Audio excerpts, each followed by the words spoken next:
Hi, I'm Nick. And I'm Miki. And this is Puzzles, a How I Met Your Mother Re-Rewatch. Each week, we'll be breaking down episodes of How I Met Your Mother, mostly spoiler-free, celebrating the show, Critiquing it, asking what aged well, and what aged poorly. Why is it called Puzzles, Nick? That's the puzzle.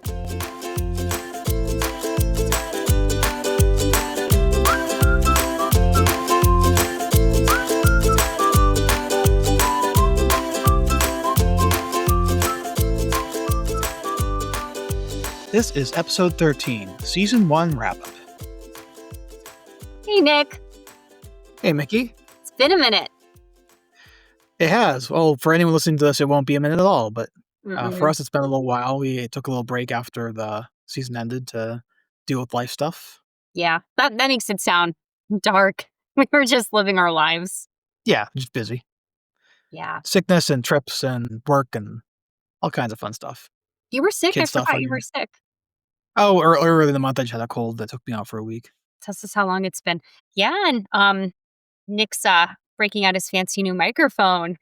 Well, I don't know how fancy it is. I happen to have some rewards dollars from Dell, and they were about to expire, and then, hey, they had one.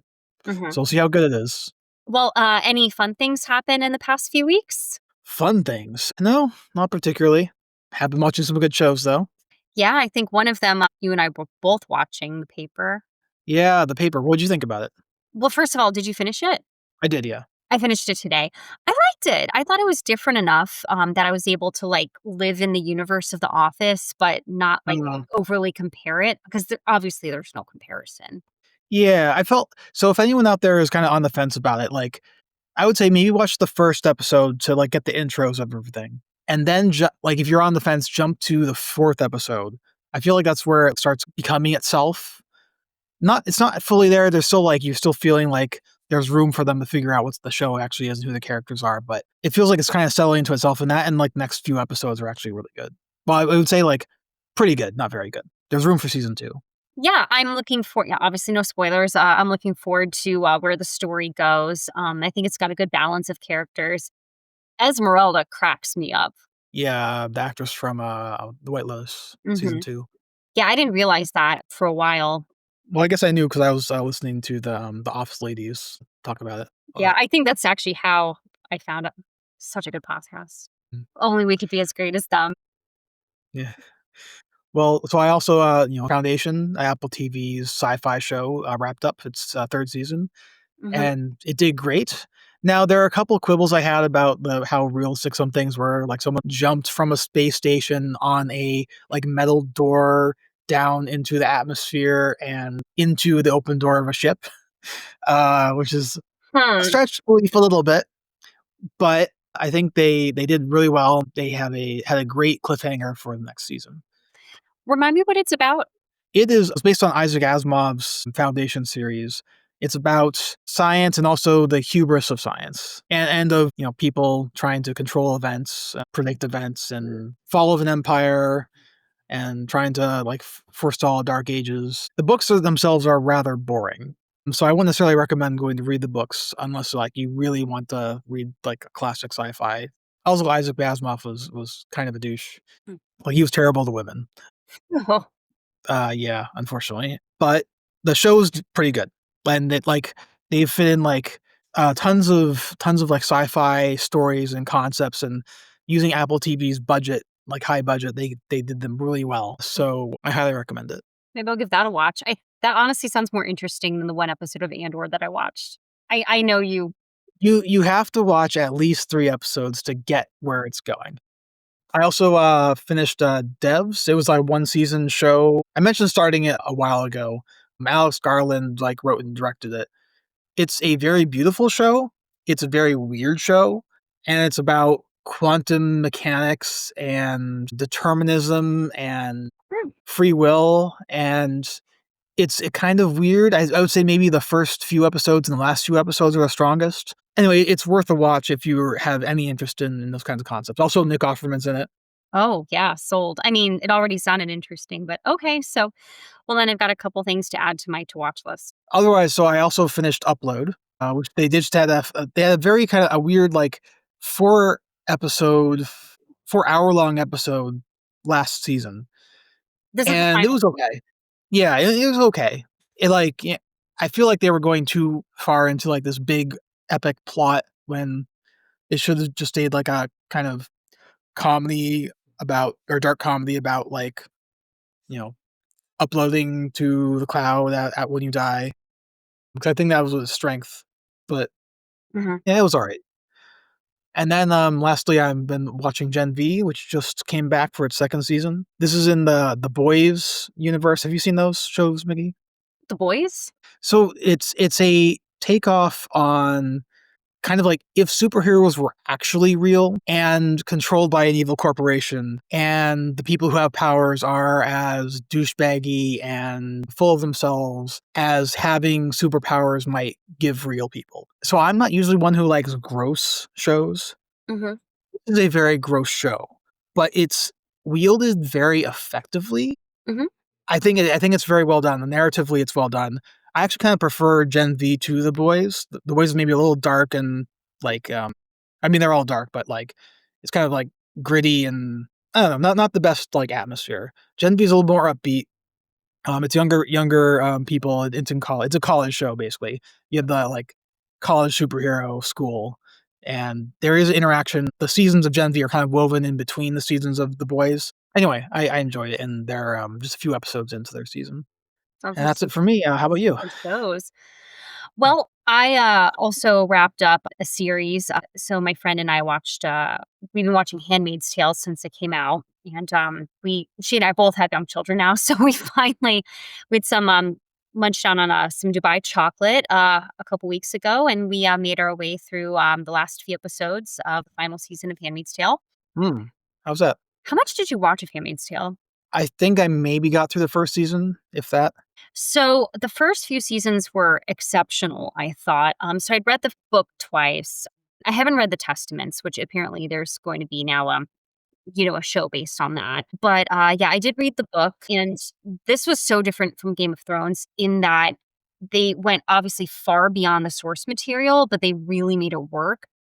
But then about Hmm. a season ago, it got kind of bad. There was just like a lot of retconning. There was just it moved the pace was excruciatingly slow. It did not have a satisfying ending for me without giving away too much. I just, there were parts that were pretty compelling, like Commander Lawrence. I don't think you would have seen him yet if you've only been watched a season or so, but Mhm. he's so good. Remember the dad from Get Out? Anyway, there's just really strong characters, really strong actors in that show. It's a good soundtrack. Like the cinematography, I think is like on par with Breaking Bad and Better Call Saul. There's Huh. just so much to be said for the show. So I'm really disappointed with how it wrapped up the last couple seasons. And then the other show I actually started on a plane to Mexico a few weeks ago. I did start watching Shrinking with Jason Segel, Marshall. Oh yeah. How Yeah, is it? it's good. You hadn't seen it, right?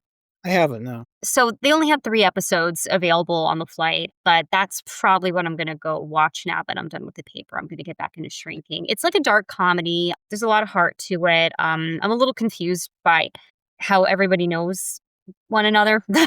That's a minor Right. Jessica, she's from The Daily Show. Jessica Waters? Jessica Williams. She's in it. She's funny. Harrison Ford's in it, of course. It's a good cast. Hmm, all right. Yeah. What do you like the most about it? About Shrinking? Yeah. There are moments that really get me, both in terms of humor and in terms of tragedy, where Yeah. it'll just hit me like a bus. I think I was reacting out loud on the plane watching it. Okay. I'll have to give it another try. Yeah. So the structure of this episode is going to be pretty different from, well, I guess since we recorded the pilot. So do you want to kind of give everybody a little roadmap?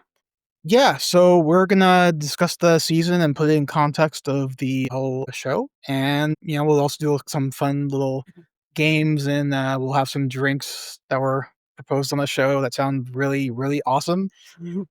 Like everything. Yeah, I guess just emphasize big ol' spoiler warning here. Oh yes. Unlike some other podcasts where they're gonna designate segments of an episode, I don't think I can do that. I just warn that the whole thing is probably gonna be laced with spoilers, Yeah. especially after I have a cocktail. I'm gonna lose all track. Just one cocktail will be enough. Well, speaking of, do you wanna pour the cocktails? Let's give them a try. Okay.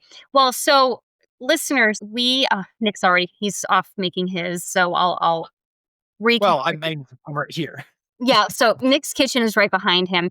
You guys, I brought in a tray of my bartending ingredients. It's on the diaper changing table next to me. So I'll go fix myself a drink in a second. But basically, there were a couple times where Nick and I were intrigued by some of these fictional cocktails that came up in season one. So we picked two. Well, really, there's like three or four, but picked two that we decided to try tonight.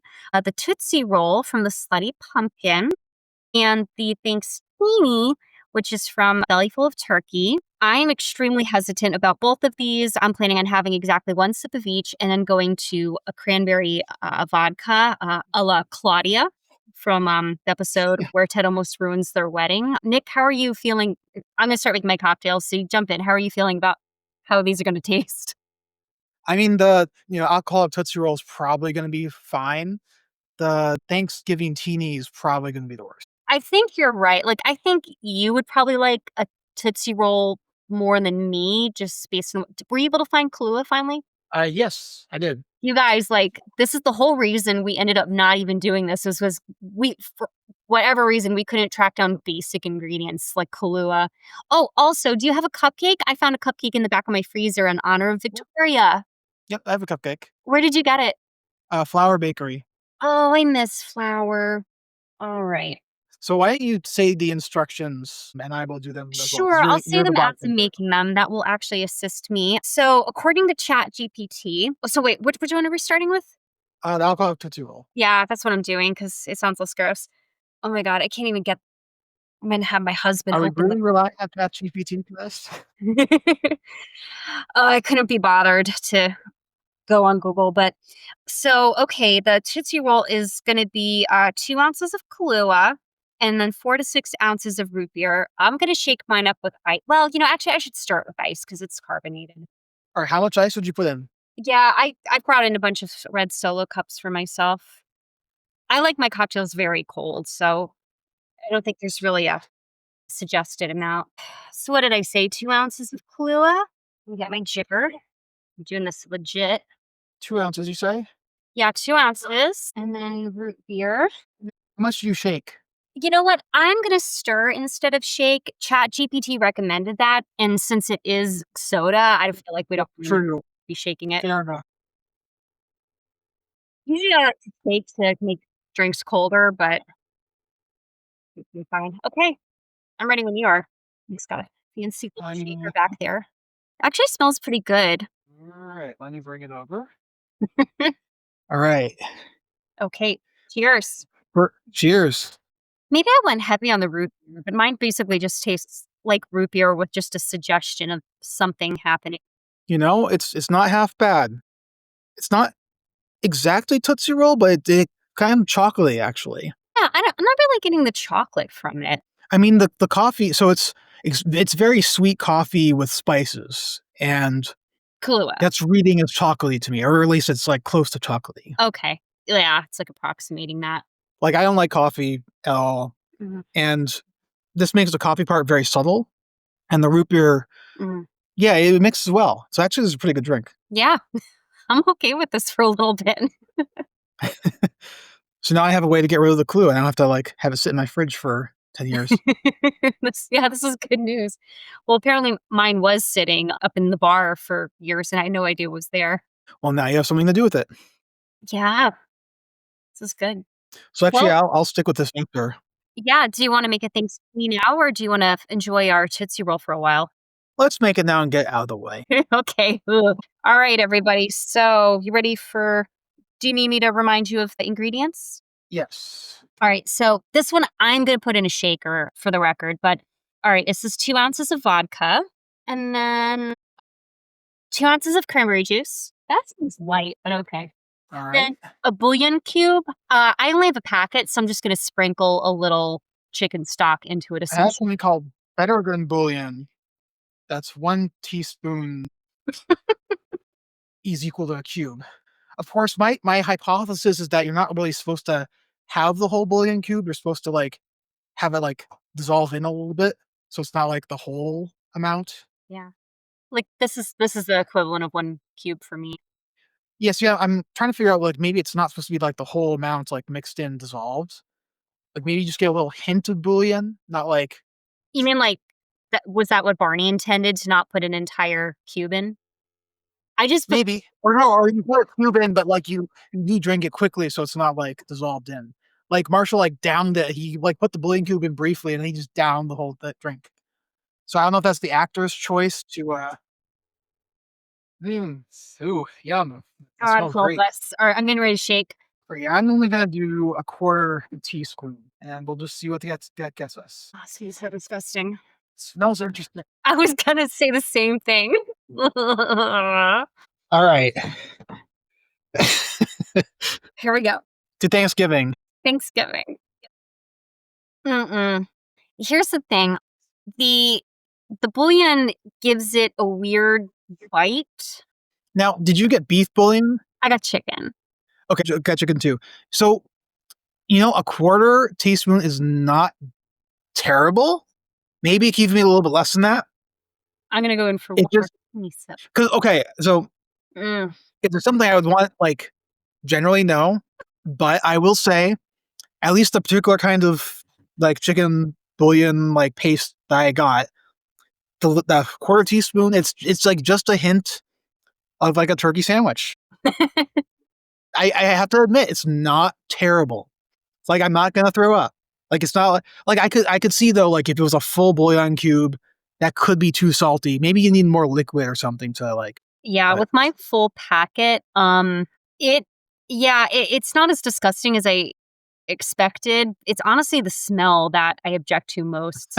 2 tiny tentative little sips was all I needed of that. I'm going back to my Tootsie Roll.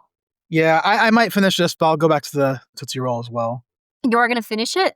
Maybe after I'll have the alcohol Tootsie Roll dull my taste buds and senses for a little bit. Oh my goodness. Then I'll go back to it. You know what? I thought we're certainly the only How I Met Your Mother rewatch podcast that has tried that drink. I mean, I'm sure someone has. I just don't know who. But we might be the first who liked the drink. That would be reasonably possible. Woo! All right. Well, now that's out of the way.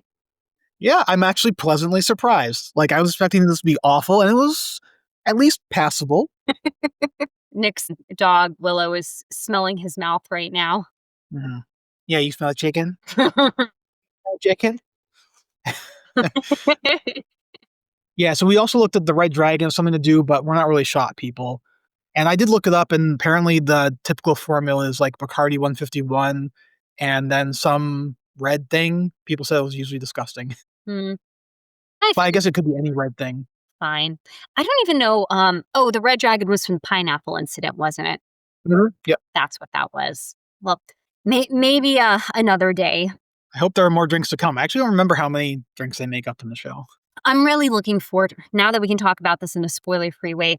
I think if we don't have some interesting things to taste in the future, I think we're gonna have some fun games. Like remember when Marshall, I think it was with Barney, he was playing drunk or kid.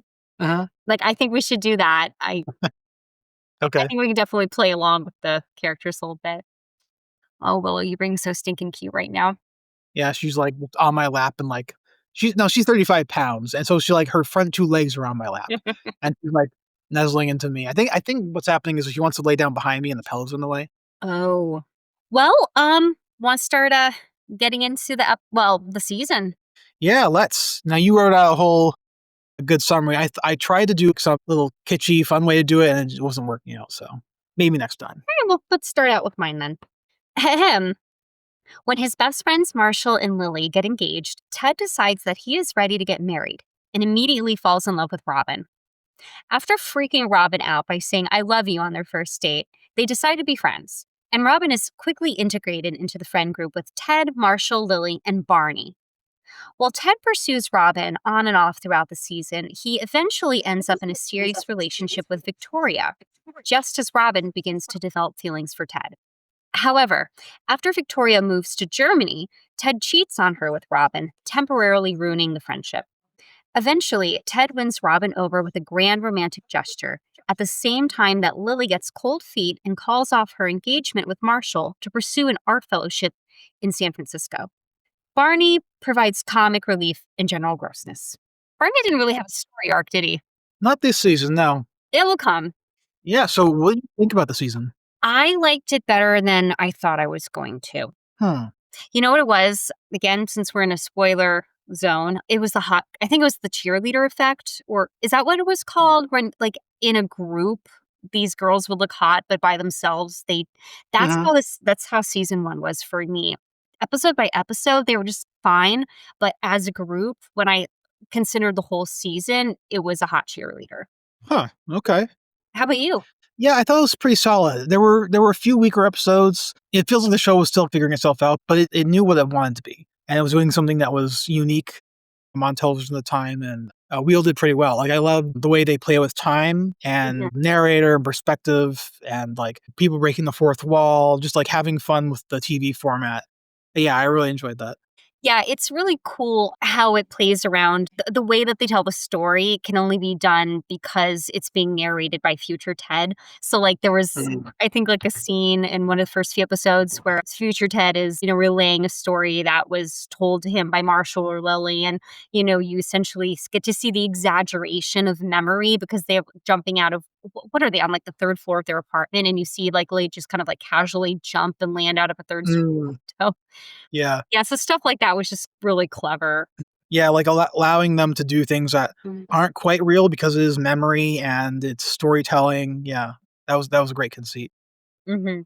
I didn't I expected to hate Ted. I don't think I realized how hard I was gonna come down on him, and Hmm. I ended up coming down on Lily a lot too, and a little bit Robin.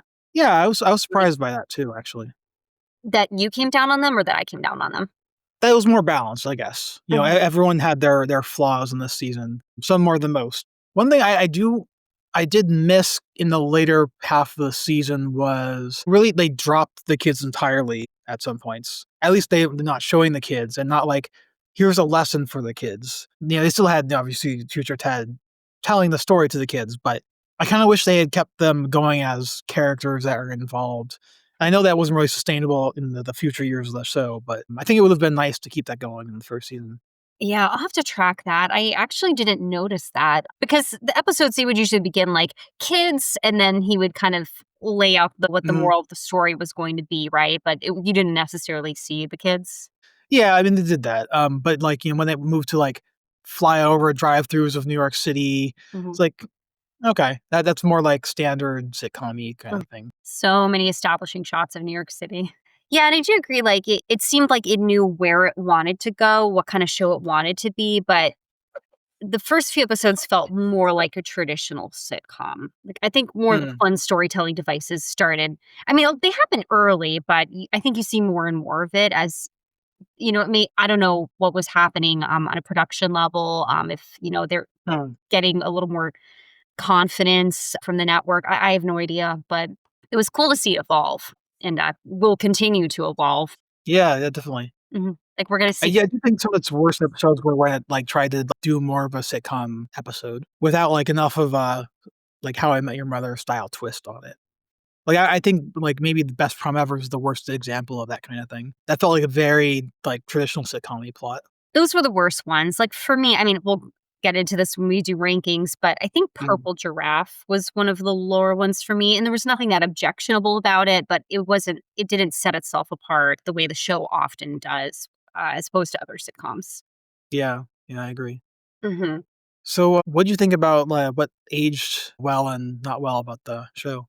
Definitely the writing, the storytelling devices, the Mm, humor, all of that made it absolutely. such a delight to rewatch. Probably why it's such a bingeable show even now. Mhm. Really, the stuff that didn't age well for me, Ted as a human being did not, which we can get into more later, but setting him aside, there was stuff that you would expect and you would see in other shows of that era. A lot of homophobic, transphobic jokes, some Mhm. Yeah. low key misogyny. I didn't track everything, but there were I think, a lot of the language, that was used in the show, wouldn't have been as acceptable had it been made today. Yeah, I mean, to their credit, the creator, one of the creators on the official podcast, what Rewatch podcast is, they're owning up to a lot of it. Interestingly, I think Barney wasn't as terrible in the season as he actually gets in some of the later seasons. Mhm. I mean, there are definitely, like, some bad moments, but, like, he starts out not as successful. Maybe he's, like, all talk. In pursuing women. Yeah, like, he's not exactly, like, using high standards in his pursuit, even though he, like, talks a big game about, like yeah, I guess I'll have to remember where these are, but maybe season 2 or 3 is maybe, like, the low point, like, when it was that he, like, said he, like, thinks he sold a woman, uh, which, yeah, that's probably the worst thing he gets. Go yeah, that's oh my gosh. That's the number 1 Barney crime that stands out to me. Yeah, Yeah, I guess Ted is more consistently bad because Barney has when he's he's got highs and when he's good, and when he's bad, he is bad. yeah.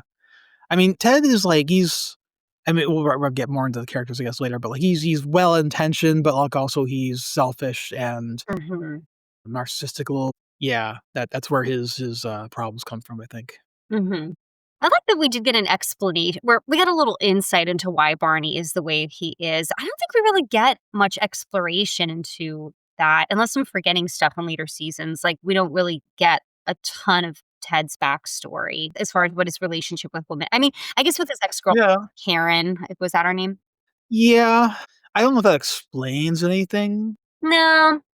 Like with Barney, you actually see what led to not only his identity, but his relationship with women. Whereas Ted, you just kind of start out with him at the beginning of the pilot. And then, actually, now that I'm thinking about it, I feel like we get a lot of the other characters' backstory and not nearly as much as you would expect with Ted. You find out a little bit about his parents and how he lost his virginity, and he has a sister at some point. But yeah, just not a Yeah. lot. Yeah, that's interesting. I wonder if I'd How feel long did it take until we met his mother? Like, it took a long time before, like, we met his mother. We met Marshall's family already. yeah. I feel like we got the most with Marshall, just because we went to Minnesota with Lily and got introduced. I mean, just thinking about it from the perspective Ted is telling the story, he wouldn't have to tell his kids necessarily about his parents because they know his parents. Yeah, that's I possible, mean, but there'd be a way to work that in for the audience's benefit. yeah, I guess it is interesting, like, he doesn't tell any of his kids what happened.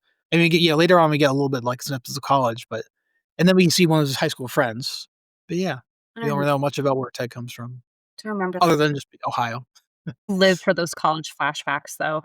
Yeah, they were pretty funny. Mhm.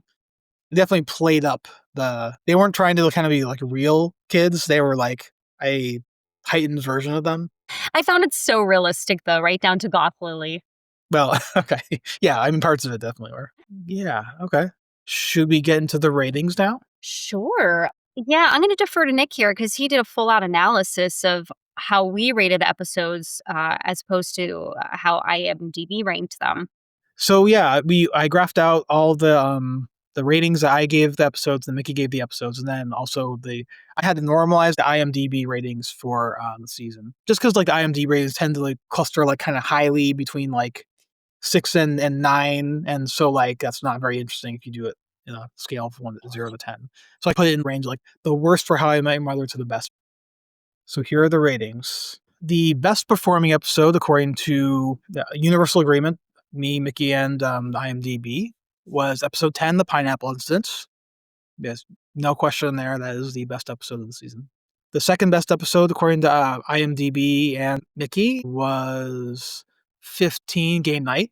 And I was a little bit lower on that, but it's respectable. Absolutely. It's a solid choice for a 5. It was such a toss up for me. Yeah, I was on the edge, but couldn't quite make it work. And then IMDb had Drumroll Please as third best, which we were mixed on. I had a 3, you had a 4 out of 5.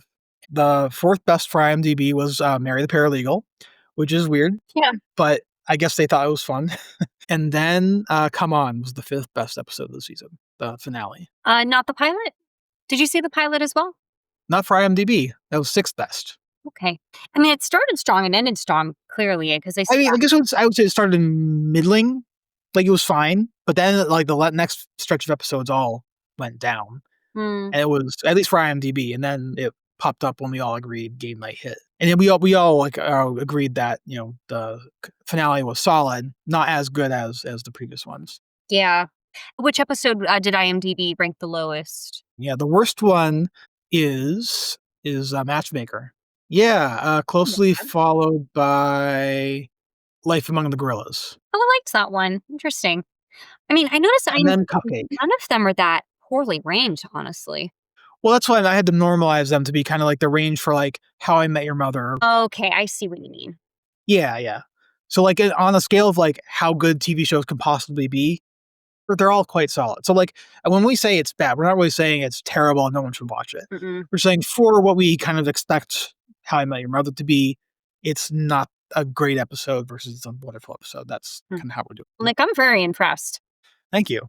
So other notable bits. So the episode I thought was the worst was Best Prom Ever, and IMDb mostly agreed with that. Like it was a pretty low one. Also, my other two worst episodes were the Slay Pumpkin, and although it wasn't like what IMDb thought was the worst of that stretch, like I was pretty high, and then it came down for that one, back up right after. My third worst episode was Zip Zip Zip, and IMDb at least agreed that there was a dip in quality between those two. What did you dislike about those episodes? I don't think much happened in them generally. Or there was like some like relatively straightforward plot. Like in Zip Zip Zip, they were stuck in the one place the whole time. I guess kind of similar for the prom. They were stuck in the prom most of the episode. It felt like, yeah, kind of overstayed their welcome. There wasn't very as dynamic, I think. It felt more maybe over the top, like Ted and Victoria like doing their weird nothings to each other all night. Maybe it just felt like it was too much of the same thing repeated over the whole episode. Mhm. Where like one little bit of it might have been interesting, but then yeah, that went too far, I think. Yeah, does also apply to now the Slutty Pumpkin. That one, they were stuck on the roof the whole time, right? And just that, yeah, I think in all these cases, they're just kind of didn't have enough to do in this one location. Mm. There are only so many jokes you can tell. How I Met Your Mother, they never do a bottle episode, do they? Good question. Because a good You solid probably get cast, you close. can have a really good bottle episode. So the location shouldn't matter. These are people who Yeah, need a project. They need something to do. absolutely. This isn't Community. Now, Mickey, you were interesting because you didn't rate anything below a 3, and you were relatively consistent. Like for the most part, it was like a stretch of episodes at 4, then a couple at 3.5. Then you went up for a game night, but then it was like you're very stable in terms of your opinions across the season. That surprised me actually when I was going back to see what my rankings were. I guess it takes a lot for me to truly hate an episode. And like, I think we talked about earlier in the season, the way like a 3 for me means something a little bit different than a 3 for you. Mm. Yeah. So what was the 3? Like, yeah, say what your scale is. Like, how are you thinking about it? Like for me, 3 is it was fine. Maybe there were some problems with it. Maybe there's some high moments, but overall not overly impressed. When you get into 4, that's a really good ranking for me. 5 is gonna be pretty rare for me. I guess I'm a hard grader. But at the same time, like you gotta do something wrong for me to get down to a 2. Yeah. Okay. All right. So you're more resistant to going to the extremes. Yeah. That's fair. Yeah. What about you? I guess I'm trying to use the whole range for the show. Like I know how bad it can get, I know how good it can get, and I would like to recognize that, I guess. Like from the way you described, it doesn't sound too different from how I'm doing it, but also like I guess I'm more willing to depart from 3 to 4 if Mhm. I But, like, that's probably more helpful if someone had never seen, these episodes and genuinely wanted to know, what do you think how do you think they fare compared to one another in terms of quality? Probably going to those extremes and comparing it against itself is gonna be a little more useful. Mm.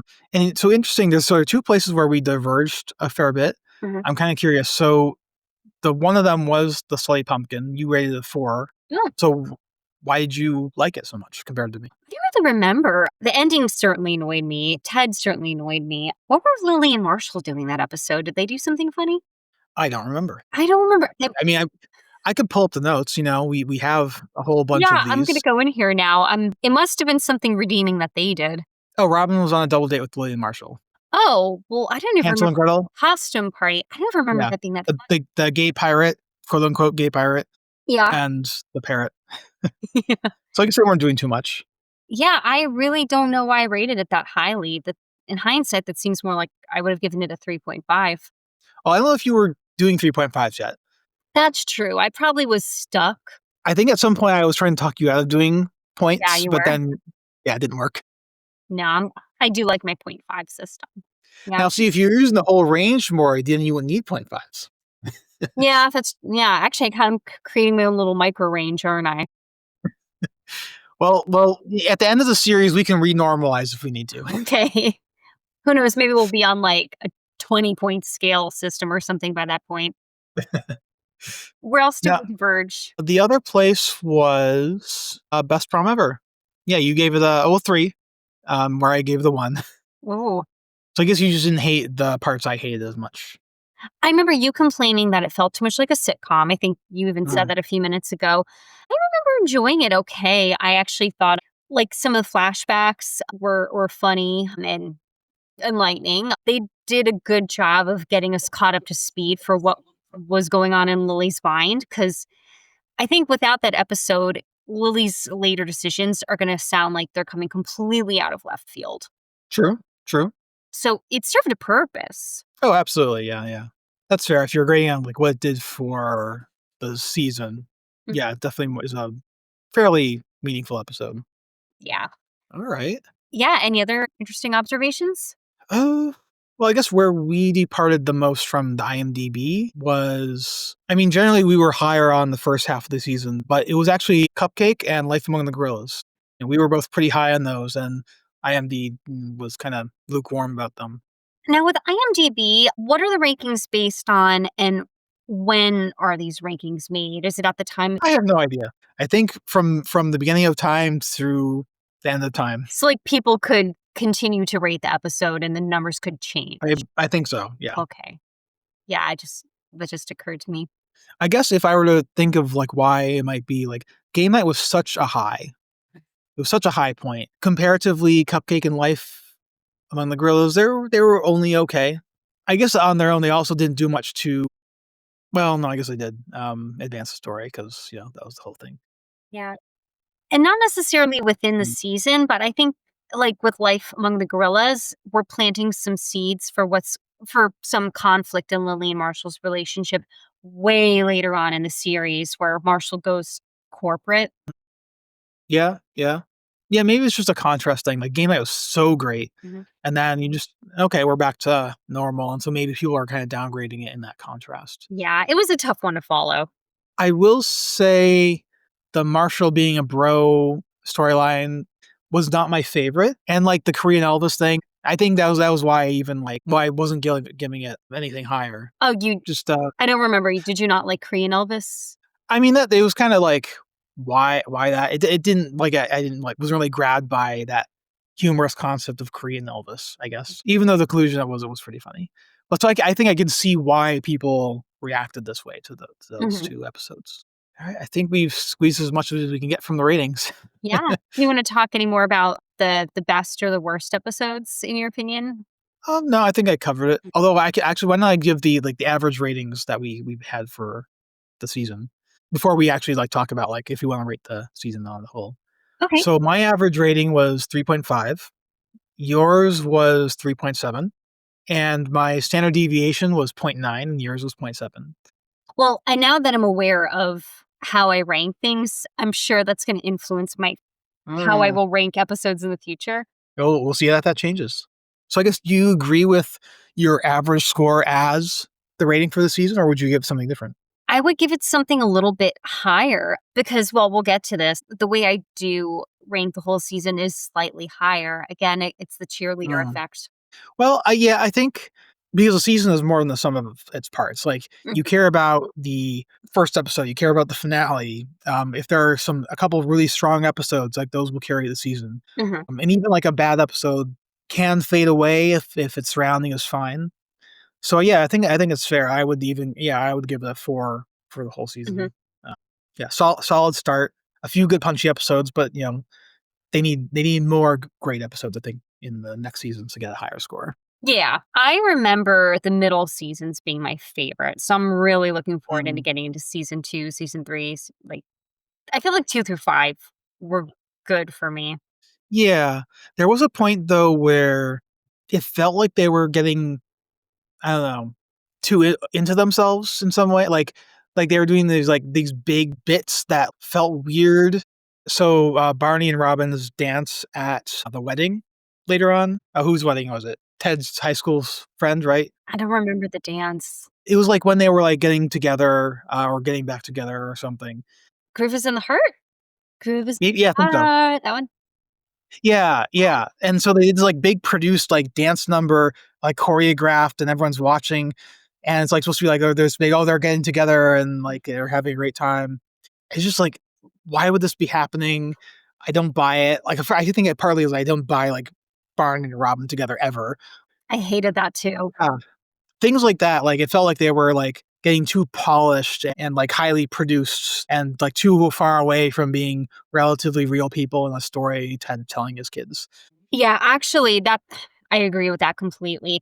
What I didn't like about later seasons kinda goes along with that is it felt like at the beginning, there were 4 people who were relatively close to being regular human beings, and then you had Barney, and he was like the comic relief. So you really only started out with one, like, caricature of a person, and then when Mhm. Barney and Robin got together, it's like he turned her into a caricature of herself, and by the end, Mm, everybody was so over the top and almost, like, cartoonish. It wasn't funny to me, it was just weird. yeah, yeah, I can see that. Mhm. Yeah. I don't like the way they're dressing people at the end. I don't like Mm, where the plots go toward the end. I the jokes aren't as well, actually, that's not true. I think a lot of the jokes still hit pretty well. But yeah, these I'm enjoying these seasons. The high school years, obviously, no one's in high school, but well, we have a while until we get there. yeah, we're relatively smooth sailing in that respect for a while. Do you wanna, yeah, talk a little bit about the plot lines then? Some of the major plot lines of the season? Yeah, yeah, let's talk about Ted and Robin. Yeah, what do we think? Well, okay, so they're together now. Are we happy? Are we not? How do we get here? I think for the most part, yes, happy. The chemistry between Ted and Robin on in like all the scenes they have together are excellent. Mhm, Like I think they play the emotions in a relatively realistic way. They're complex emotions. They're trying to deal with what they desire and then what they like their brain says they should be doing. And I think all that is done really well. The mutual awkward moment when after the first kiss when Ted realizes he can't just be casual and they're really awkward and they laugh and like I don't know what do we do now. I actually hated that. Or when, like, Robin says she has to go pee after she gets home with Ted's grand gesture. We know it ends up being a mistake, like, in the long run, but also maybe it was good for them in this time. Mhm, Like, maybe Robin could benefit from, learning not to overthink things or allowing a distant future to deny her something she wants in the present. And maybe Ted benefits from maybe taking things a bit less seriously and not sprinting to his ideal wife and kids. mhm. And a mistake isn't necessarily a mistake if it did help you grow in some way. Yeah, of course, we do know they do eventually end up together after they both kind of get what they want out of life. They're a Mm, little older, but yeah, the metric of what a successful relationship is doesn't necessarily need to be longevity. Here, we know they're going to be together for a year. Of course, I think we later we have a couple hookups and hints of are we going to get back together, lingering mhm. feelings, but in terms of a clean timeline, yeah, they're just gonna be dating a year, and they were a good couple, I remember. I liked, well, there were some moments, but, like, Yeah. overall, I liked them together, and that's a good point. I think they probably complement one another in that way. Yeah, definitely. I mean, what about you? Did you have any other thoughts about Ted here? About Ted, for me, his pursuit of Robin in particular, I think highlights some major character flaws, which I've harped on before. We're going to see so much Mm, more of throughout the series. yep, yep. I think you're right. A lot of it comes down to him being selfish. I think a lot of it, in a word, is indecisiveness, and Mm, I think a penchant for romanticizing and idealizing. And I think all of these traits combined don't necessarily make for a steady relationship, steady lasting relationships, which is what he says he craves. But we see him torpedoing a lot of these things already. And yeah, maybe partly because his heart's not in these other potential relationships because of Robin. But I think a lot of this is on him. He just wants to put, not even woman, like you see this with a lot of things. He puts ideas up on a pedestal, and then if it doesn't work out the way that he hopes, then he does a 180. He's not reliable in that sense, in any aspect of his personal or professional life. So I'm going to continue to watch out for that. It's a major, major, major red flag content. I don't remember that changing much either, and that would be satisfying to watch. Because all of these characters are going to grow a lot, but I don't remember Ted in that respect evolving very much. yeah, I think it's pretty consistent on that. What about you? Uh, I don't know. I mean, I think I mostly said my piece on this. I know you had some thoughts more about the story, in terms of like why the characters are doing what they're doing. Well, with Robin, I think I'd asked this a few episodes ago, but I was a little confused why, like, what led to Robin's change of Mm. heart when she starts to reciprocate her feelings for Ted. And I'm wondering, is it because she began to see Ted with other women? Is it because he sort of backed off a little bit and gave her space to come to him? Was it just getting to know him better? Was it a combination of these factors? Yeah, I guess I think that the baseline for Robin is that she was always attracted to Ted. Yeah. Like from the first episode, she was attracted to him, and she would want to be with him if not for, like, the saying "I love you" or the, wanting to get serious, relatively quickly. And those things did kept being in the way, and Ted wasn't helping himself, that way. Yeah, so I guess just him still being there, still showing he was interested, and, um, I don't know, maybe even, like, as terrible as it was, what, like, you know, wanting to be with Robin instead of Victoria is an indicator of how much importance he put on Robin. So do you think Ted's persistence paid off? Yes, but, like, almost in spite of itself. Like, I think if he didn't do the grand gesture with the band, I think he would've been in a more sure place to have it work. Like, give Robin a little more space and start it slower.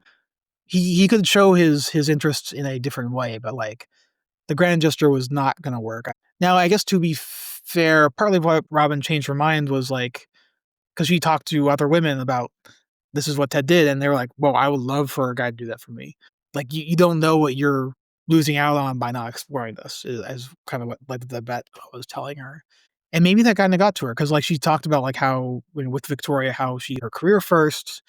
She said, "Well, there's some loneliness in that job description." Like, maybe she knows that she's not getting what she really wants out of life, or just if she's just focusing on her career. Not to say to her that focusing on her career is a mistake, but, like, she knows there's a cost to it. And maybe she's overemphasizing how much of a cost it would be to try going out with Ted instead of, like, holding it off entirely.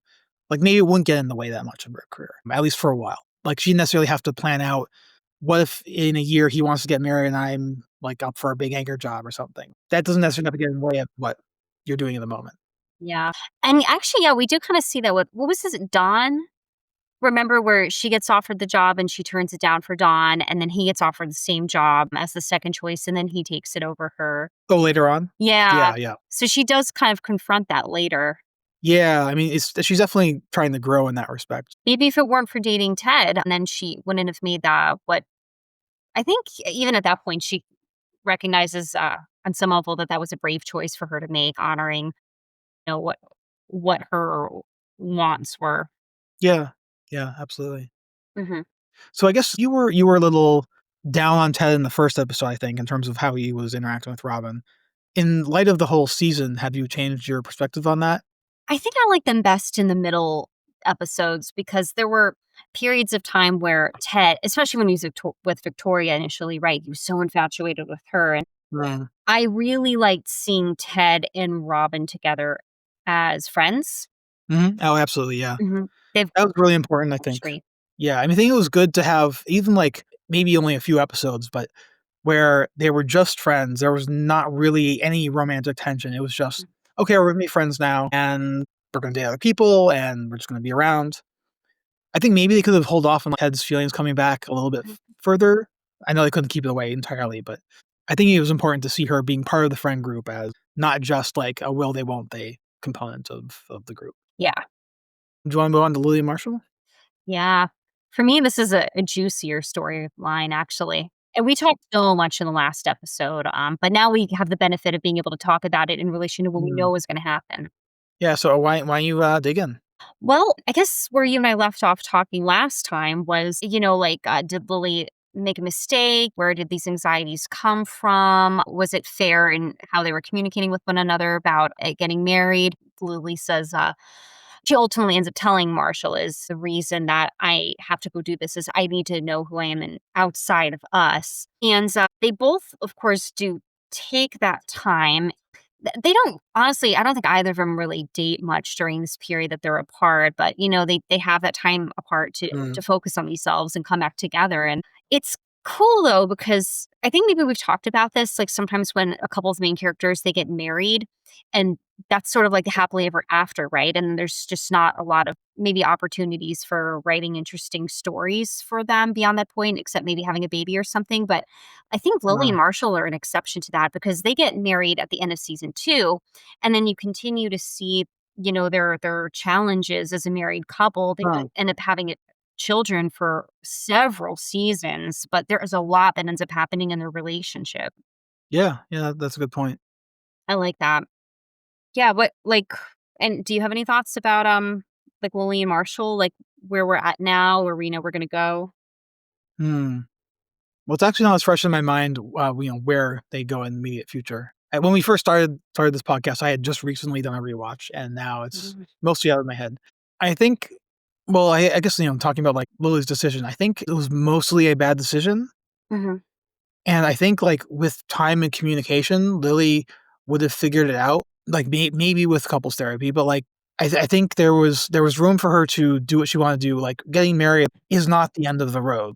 Like if it was really that bad, divorce is an option. mhm, If she, like, stepped back and, like, really thought about what really could she learn about herself by being on her own for some time versus, like, what she'd be potentially losing by doing that. So I think she chose to bolt and disrupt both her and Marshall's life as well as their families and ruin the wedding plans. Like, how much was already paid for, mhm.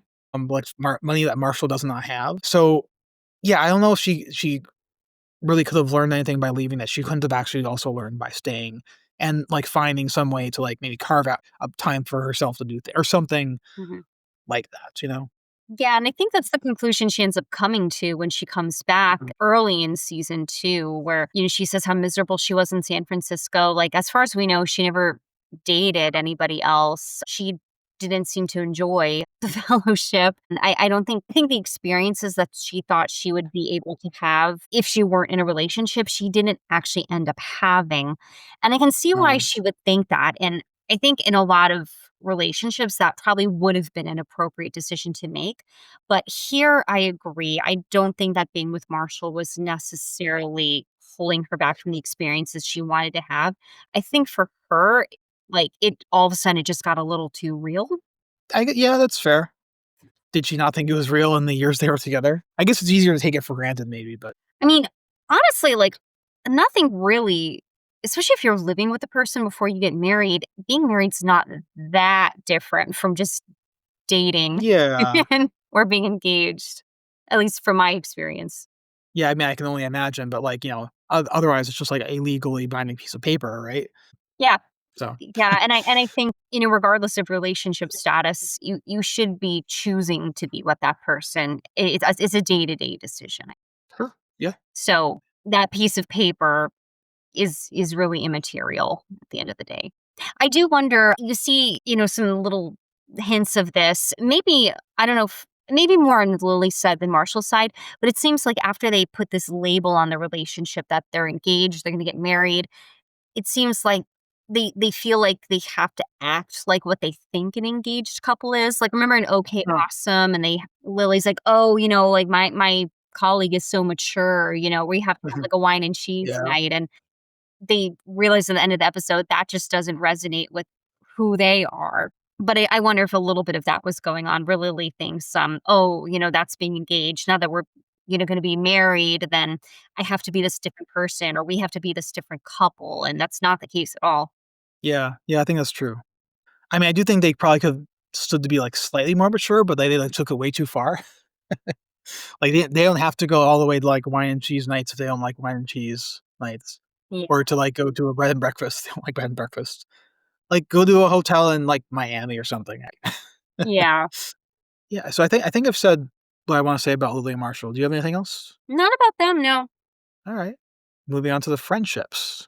I think the only thing I really wanted to observe, as far as, how awful Barney is, he does go out of his way to try to help Ted, and even, like, the other people in the friend group, even though he's also very much, of a cad with, Lily and Robin sometimes, to the point where, like, it's questionable whether he's actually a friend being a friend, but Mhm. Yeah, I think Barney's actually a pretty good friend for Ted to have because he's constantly dragging him kicking and screaming out of his comfort zone, and Ted's like a uh, more of a creature of routine, I think, than Barney is. And routine stability, that's not necessarily a bad thing, but I think for Ted, maybe it could be. So yeah, a routine. a rut, yeah, exactly. The rut tea. Yeah. Yeah, so, like, Sweet Taste of Liberty, that wasn't one of my favorite Mhm. episodes, but I liked Barney's point. I liked that he got Ted to go lick the Liberty Well.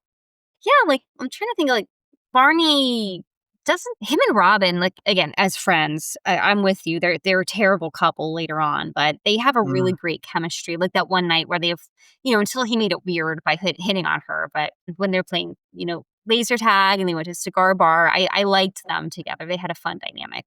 Yeah, I agree with that. Of course, later we'll see I guess, we just see maybe Barney's respective friendships with the other characters. We see more of that in later seasons, like when, like, Lily temporarily moves in with him, that was fun to watch. Marshall and I guess we got a little bit of Marshall and Barney when they're working together, but, yeah, I think he's mostly, like, a little bit jealous of Ted's friendship. He wants to be his best friend for some reason. Yeah. Alright, anything else on the Friends? I love Lily and Robin together. Hmm. They Yeah, moved they're pretty good. quickly. They were best friends, like, after 2 episodes, and, True. like, Robin's gonna end up being, like, her maid of honor after, like, 2 years of friendship, and but, yeah, like, does Lily not have any other, like, friends or not even just necessarily female friends, but friends outside of, Good like question. Yeah. I guess her college. Yeah, I guess other than Claudia, like, who maybe is a friend, we don't know We're exactly. so confused, like, how Claudia's knows everybody, or Stuart. It seems like were these both people they went to college with? Sure. Maybe. I don't know. But, yeah, I think Lily is a really good friend, not just to Robin, but to Ted as well, because she has a really loving way of calling people out on their shit.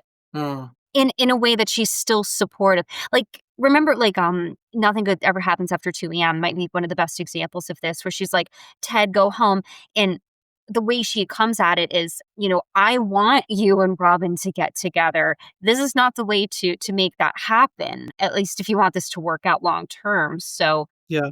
Yeah. Ironically, Lily did the same thing and not listening to anyone telling her sense and reason that Ted did to her. what do you mean? So Lily, like, instead of listening to Ted and going home and not going to the art audition, Oh, she ends up going and leaving in the dust, and also literally. yeah. So she Lily needs a Lily in her life. Oh, yes. Yeah. Yeah, she especially those last couple episodes. And actually, that is kind of related to what I was about to say. Robin is a little bit that for Lily in the prom episode where Lily's confiding. And well, first of all, Robin has the emotional intelligence to pick up on the fact based on very few, some subtle clues that something's going on with Lily. Robin's able to be like, "Hey, can I ask you a question? Like, are you having second thoughts?" And then Lily, also to her credit, is able to be pretty open with Robin about why. And Robin's like, okay, well, look, let's address each of your concerns in turn. And here's why these aren't necessarily things that should preclude you from moving forward with, marrying Marshall. So, Mhm. but yeah, Chloe makes her choices. So, want to get into some of the fun segments? Yeah, let's do the fun I think stuff. we've gone through some of the gone through the meaty bits. Now we Yeah. got some games planned, sort of. You wanna talk about the catchphrases and that stuff?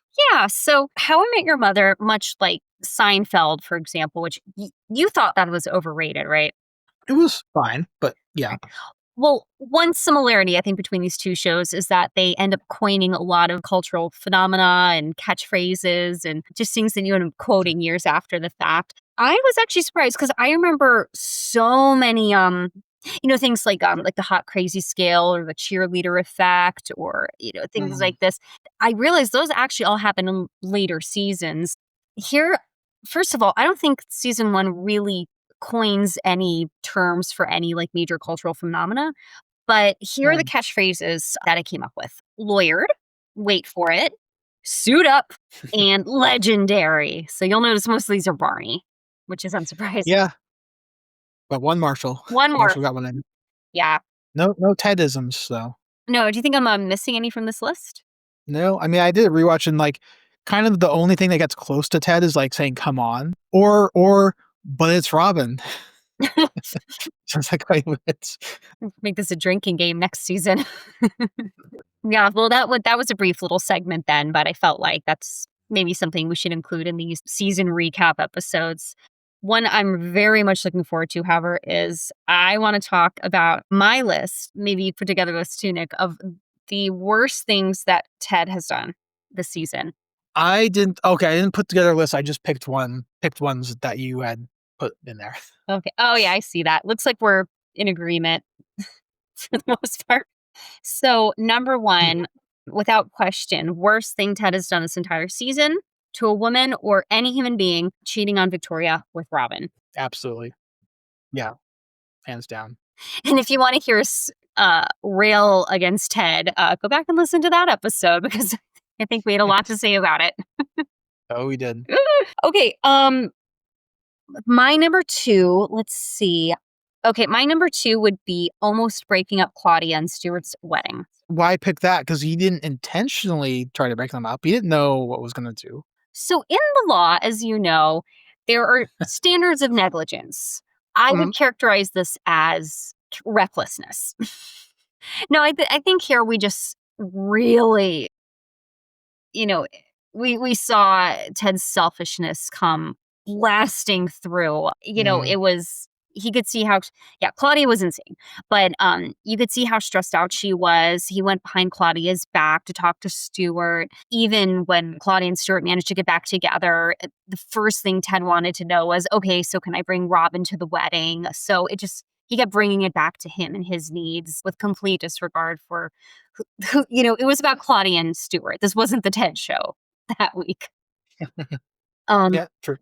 yeah, it was a very actually, the runner-up for me is very close. I have, like, 3 runners up, but Well, I'll do my number 2. what's your I think I know. So, making Marshall throw 3 parties when he had a law school paper. Just remembering, like, Oh. trying to do, work in college and trying to do those all-nighters and the long papers, like, if something got in the way of Mhm. getting that done. There was actually one time when night in, like, grad school, like, I did an all-nighter and, like, I know someone was, like, getting in the way of my work, and so I kind of, like, freaked out at them the next day. Wasn't Oh, my I remember shiniest that. moment. Yeah, in the lab. Yeah. Not great, but if you're putting that much work and that much stress on you, someone doing their own fun thing is not gonna go well. So, yeah. Also, making getting beer on the school book, probably expensive school book. Oh, Yeah. yeah. Let's see if I remember it from the top of my head. Tort and restitution practices under the Constitution from 1789 to 1823 or something like that. Oh my god. How did you remember that? I probably didn't get it right. Let me see. I just That remember was cracking up that he's like, "I have to write a paper about constitutional law." Okay, cool. I have to go write a paper about science. An Introduction to Contract, Tort, and Restitution Statutes from 1865 to 1923. So I was within like an LLM's leap of the truth. I'm super impressed. Thank you. Yeah, no, as a former law student, I should have been more offended by that. That certainly made the list for me, but, all right, well, do you wanna hear my 2 runners up? Yeah. Okay. This one was very close with the Claudia wedding thing. I think just for Claudia and Stuart, like, their wedding was on a more significant scale than this. Breaking up with Natalie on her birthday twice Mhm. was horrible. And then on my other one, stalking Dr. O'Brien. Yeah, that was not good. Oh my god, she was way too cool about it. I would have been, like, on the phone with the police. Well, that would also segue nicely into, we've come up with a ranking of our favorite girlfriends, love interests, whatever you wanna call them, for Ted throughout the season. I think the 2 ones are the most obvious. I mean, we can say them, but let's say pick one from the runners up. The one episode or 2 episode girlfriends. Before we talk about the ones that are obviously the favorites. Yeah, I think it's more fun. Okay. Well, okay, so can let me list out the ones that I identified as love interest, and I'll say, like, probably could have added on 1 or 2 more. This is more like people where he went on a date with them, he planned a date with them, there was some reciprocal interest. Mhm. That's my parameter. All right, Mary the paralegal, Mary Beth from when they took the limo around New York on New Year's, Trudy from the pineapple incident, Coat Check Girl, I don't know if we ever got her name, from OK No. Awesome, Kelly, who was also in the episode OK Awesome, where Robin had set Ted up with her on the dance floor, and Natalie. I liked Mary the paralegal. Yeah. I think it's a toss-up between Trudy, because Dan McKellar, Hmm. and, Kochek Girl, Those are your types, especially Trudy. basically. Yeah. I think the vibe of Coat Check Girl in the body of Trudy would be your type. Yeah, Mm, that'd be fair. That'd be fair. yeah, completely understandable. Yeah, because it can't be Natalie, right? She did what we all want to do, which is physically assault Ted, but that doesn't make her a good girl. I mean, Natalie seemed fine, but, like, yeah, just not his best girlfriend, No, and certainly not he's not good for her. no. In fact, probably series wise, I'd probably put her as one of the worst, along with blah blah blah. Yeah, that was pretty funny. Remember, Lily did "Who's that bitch?" Who's that skank? "Who's that skank?" Yeah, sorry, apologies. "Who's that skank?" Where she took photos from, like, Thanksgivings or events, Hmm. and Ted would apparently bring a date to them Yeah, usually. And it's usually someone who they never saw again, or he thought was really important. I think it was named that skank actually. Yeah, and, I remember, Leilani. I forget, like, he came up with, like, I forget, like, what he said a name that was completely different, like, was it? No. It's she remembers all the names. And then, I remember one was like, Lily just like, "Okay, that one I respect, you actually admitted that you were just there with her for her chest." Like, oh, Ted, you have some good moments coming up. Oh goodness, yeah. I'll say, in defense of Mary the paralegal, she was very cool. Like, she obviously Yeah. picked up on a vibe between Robin and Ted, and it was interesting that she just chose to take Ted's side without having a lot of information. I mean, I think, like, Mary Beth kind of picked up on that too, and she made an equally valid choice, which was to excuse herself from the situation and make way for Robin. But I don't know, just Mary the paralegal, she just seemed like a cool person to hang out with. I agree, at least for Ted, she was probably the best match that he just completely screwed up because he Mhm, was a douche about it. Yeah, so I think from all those, like, she had the best potential to be a reasonable girlfriend for him. mhm. Yeah, she definitely had potential. Do you wanna talk about the 2 contenders, for number 1? Yeah, yeah, I'm interested in your order here. So we're talking about Robin and Victoria, which I've forgotten about our cupcakes. Do you wanna eat your cupcake in honor of Victoria? Yes, let's eat a I'm gonna cupcake in grab honor it. of I Victoria. basically finished my, Tootsie Roll. Let's see how this what flavor did you get? Oh, chocolate. I have chocolate with vanilla frosting on it, which is not my go-to, but it'll do. Mine has buttercream frosting. Oh, so jealous. Ours is like mine is the inverse. No, no, actually, it's the same. Yeah. White on top too. Okay. So I like Robin, but Victoria, I guess I should be thinking about this in terms of would they would this person be compatible with Ted? And Hmm. less so would they be compatible with me? I don't know though. I really enjoyed Victoria's energy. She was very Yeah. playful. She just was so warm, different from Robin in that respect. Robin, like she's very cool. She's very self assured, very smart. I mean, I think in a lot of ways these two women are very similar, but just Victoria brought a really different energy that I just resonated with more. Very warm and open with her emotions, I think. Yeah. Now she was a little ridiculous when it came to things like the whole setup of, "Oh, I'm gonna lie about my name because I don't wanna, you know, tarnish this perfect memory," but in that way, she probably was very, very s maybe not compatible, but extremely similar to Ted in that she had a tendency to romanticize things. We even saw them exhibit some a co a common trait of being indecisive about stuff sometimes, like with the whole potential breakup. Mhm. Yeah, I agree with that.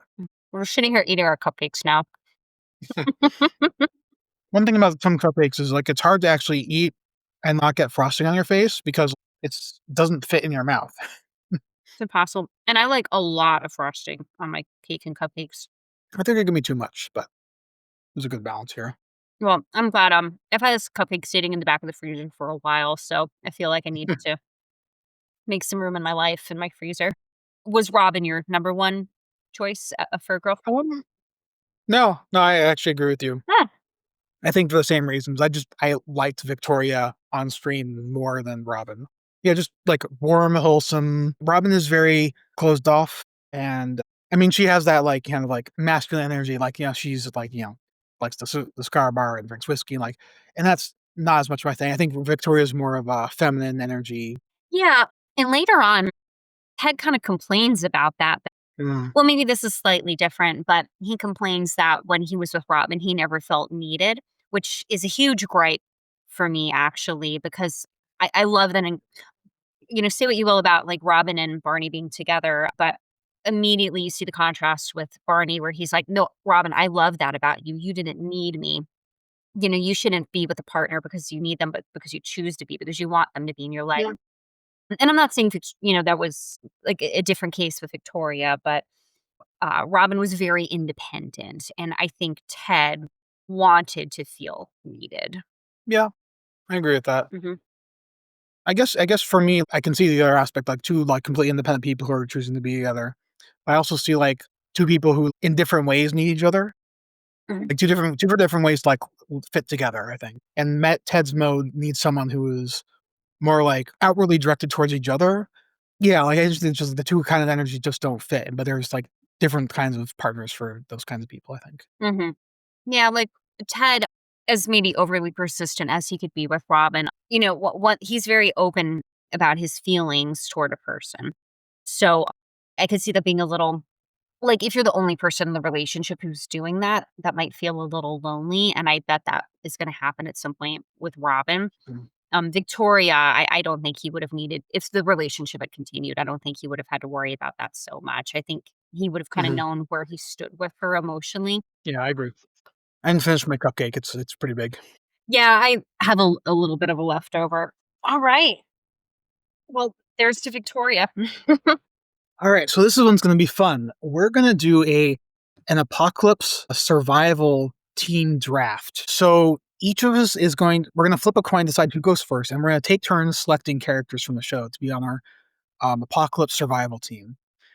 We each will get to be able to pick 2 main characters and 2 side characters from anywhere in season 1, and yeah, and we'll see who has the best team.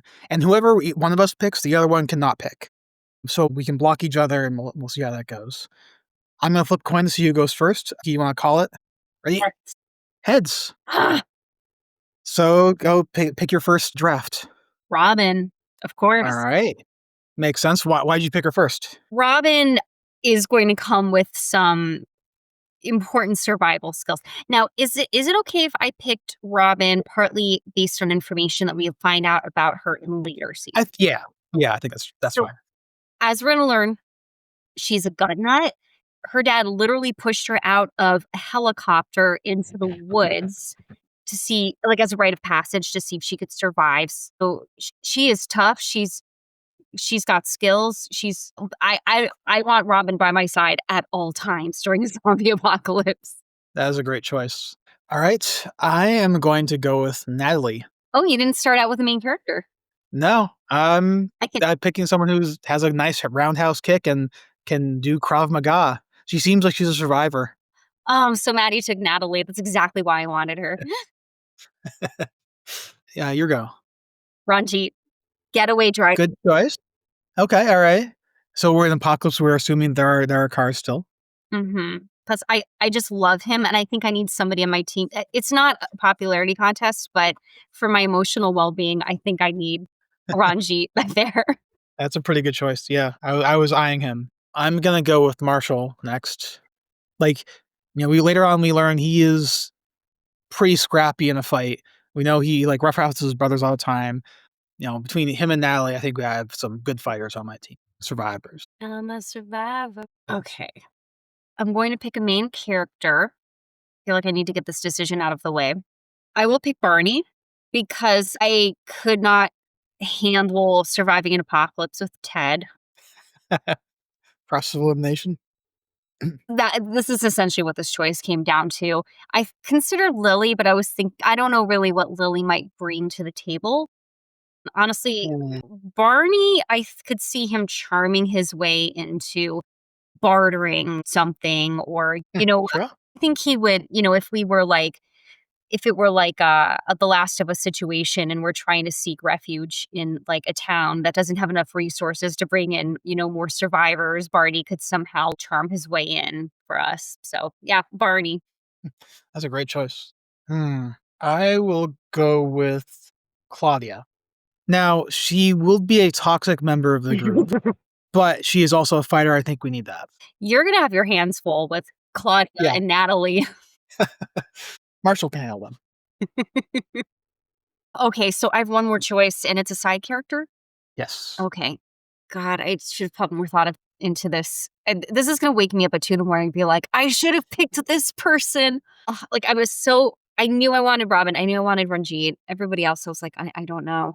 I am going to go. I'm kind of torn between a couple. Something just keeps telling me to come back to marry the paralegal. Yeah, there's something about her. It's like she seemed like extremely competent and strong. I Exactly. can get that. Who's your I like how we're just always calling her Mary the paralegal, not just Mary. to marry the not prostitute? Yeah. All right, so I have to pick a main character. So I'm down to just Ted and Lily, right? Yeah, sorry. Hmm. I can't pick Ted 'cause Natalie's on there, so it has to be Lily. Otherwise, they'll kill each other.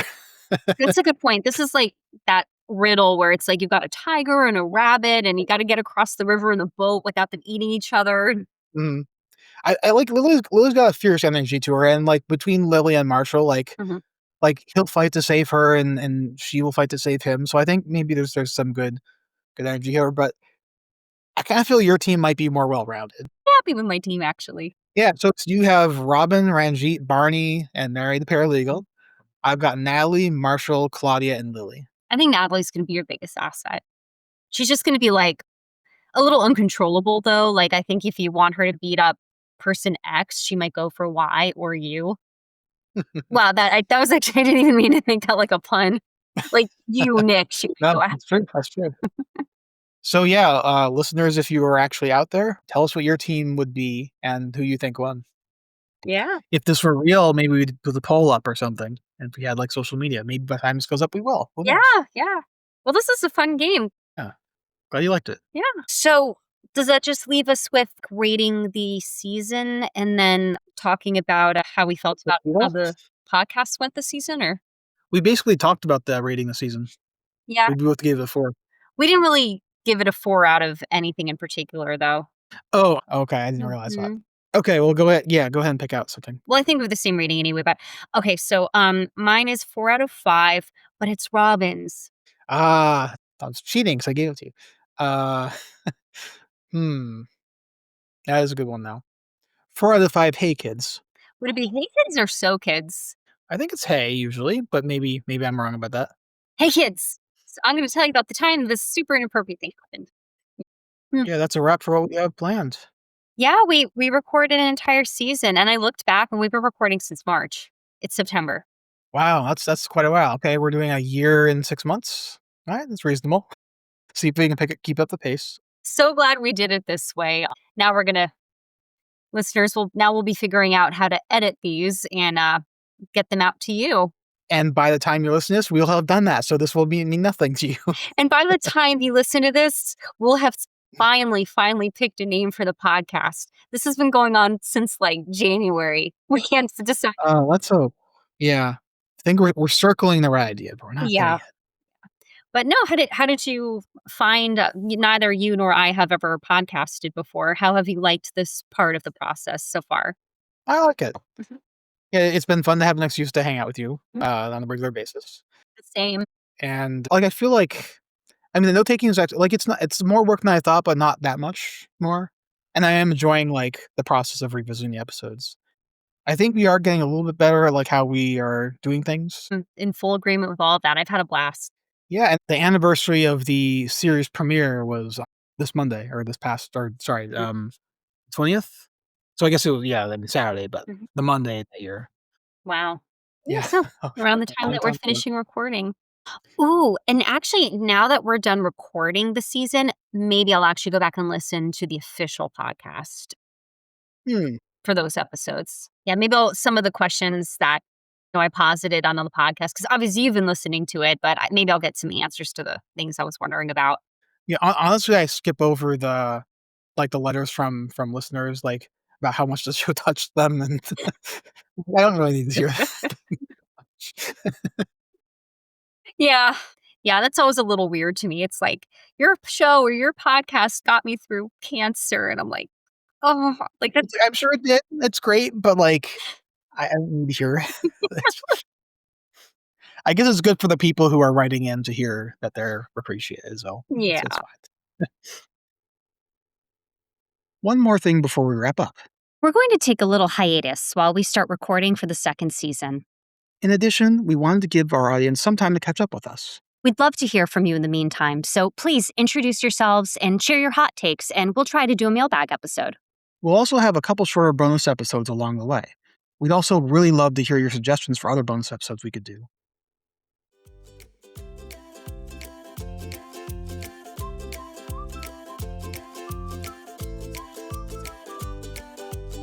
Thanks for listening to Puzzles, a How I Met Your Mother Re-Rewatch. Please subscribe to us on your favorite podcast app and follow us at Puzzles Re-Rewatch on Blue Sky, Instagram, and TikTok. You can also send us your thoughts, questions, and feedback to puzzlesrerewatch@gmail.com. Leave us a review, or if you're not into the socials like yours truly, tell a friend about our show. See you next time.